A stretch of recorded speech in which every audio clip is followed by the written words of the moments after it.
संघर्ष हमारे जीवन में बहुत ज्यादा रहे हैं, लेकिन हमारी पढ़ाई को लेके हमारे बाबूजी ने कभी भी मतलब है कि कोई समझौता नहीं किया। उसके लिए उन्हें जो भी करना पड़ा।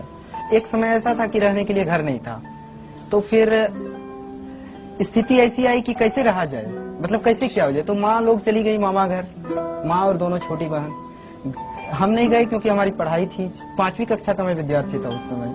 तो मुझे आज भी याद है कि एक आदमी केवल सहयोग के लिए लिया गया था और बाकी ईंट मैं पकड़ाता था। बाबूजी खुद कर नहीं लेते थे और खुद मिट्टी का गारा से बनाया गया घर है ये, और खुद ये सब किए थे। तो ये सब जिंदगी के अनुभव है। मैं इसे कभी भी संघर्ष मानता हूँ इसको। दुख नहीं है, ये संघर्ष है। दुख और संघर्ष में अंतर ये होता है कि दुख होता है कि जिसकी क्षतिपूर्ति नहीं हो सके, किसी माँ के लिए उसके बेटे से अलग हो जाना या असामयिक मृत्यु, ये सब दुख है। लेकिन ये तो जीवन के अनिवार्य अंग है, इसको संघर्ष कहते हैं और संघर्ष हर एक के जीवन में।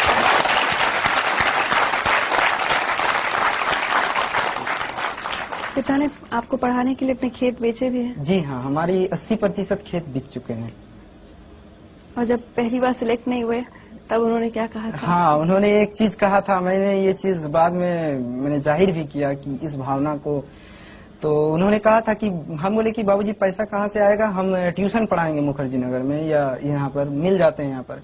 बोले कि नहीं, तुम ट्यूशन मत पढ़ाना और तुम अपनी पूरी पढ़ाई जो है अपने पढ़ाई पर ध्यान दो। धूप में मत चलना, ऑटो में चलना, क्योंकि धूप में चलोगे तो थक जाओगे और पढ़ाई पर इसका बुरा प्रभाव पड़ेगा। अरे तुम्हारे लिए तो हम अपनी किडनी तक बेच देंगे। तो ये एक ऐसी बात थी जो मतलब है कि इस तरह की ये भावना इतनी महान है कि इस भावना के कारण हम कभी भी मतलब अपनी पढ़ाई, अपनी कमिटमेंट से पीछे नहीं हटे। एक बात बताइए, आज अगर आपके पिता आपके सामने खड़े हों तो आप उनसे क्या कहना चाहेंगे? देखिए, मेरे बाबूजी तो अभी मेरे गांव में हैं और शायद अगर इस प्रोग्राम को वो देख रहे होंगे तो मैं उनसे यही कहूंगा कि मेरी सफलता असफलता से अलग आपके बेटे होने में मेरी सार्थकता है और बस इसी सार्थकता को जीवन भर महसूस करना चाहिए।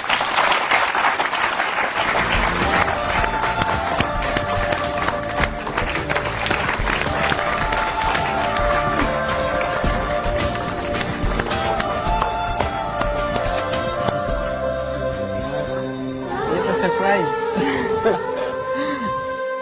प्रेम कुमार जी, हाँ, कभी सोचा था खेती किसानी करते वक्त कि एक दिन बेटा एक सरकारी अफसर, सबसे बड़े सरकारी अफसर की गद्दी पर बैठेगा? एकदम।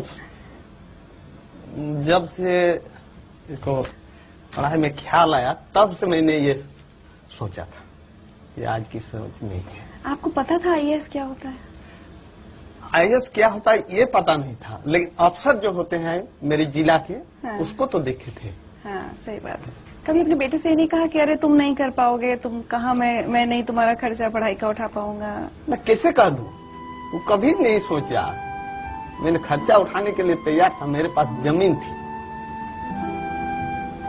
जमीन बेच कर देते। मेरे पिताजी ने मुझे मरने के बाद दी।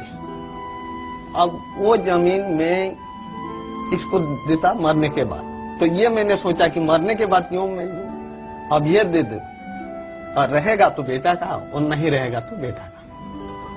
उधर देखिए। सिंघू जी के बेटा कैसे हो? आप खाने पाने के ध्यान दीजिए। आज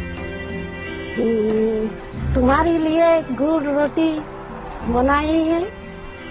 आज ट्रेनिंग में ज्यादा खाना पीना का ध्यान दीजिए।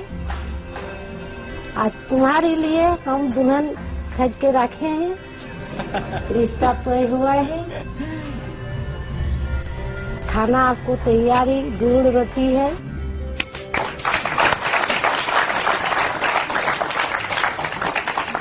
गुड़ रोटी खाने का शौक है? हाँ जी, हाँ। बहुत गुड़ रोटी खाता था। आपसे सारे देश के पिता सीख लें, एक मिसाल कायम की है आपने कि किस तरह से एक पिता अपने बेटे से ये तक कहता है कि मैं ये नहीं कहेंगे कि कोई अपनी किडनी बेचे, लेकिन आपने एक मिसाल कायम की है कि अपना सब कुछ कुर्बान कर बेटे को पढ़ाया, खेत बेचे। आज जिंदगी लाइफ की तरफ से आपको सम्मानित किया जा रहा है।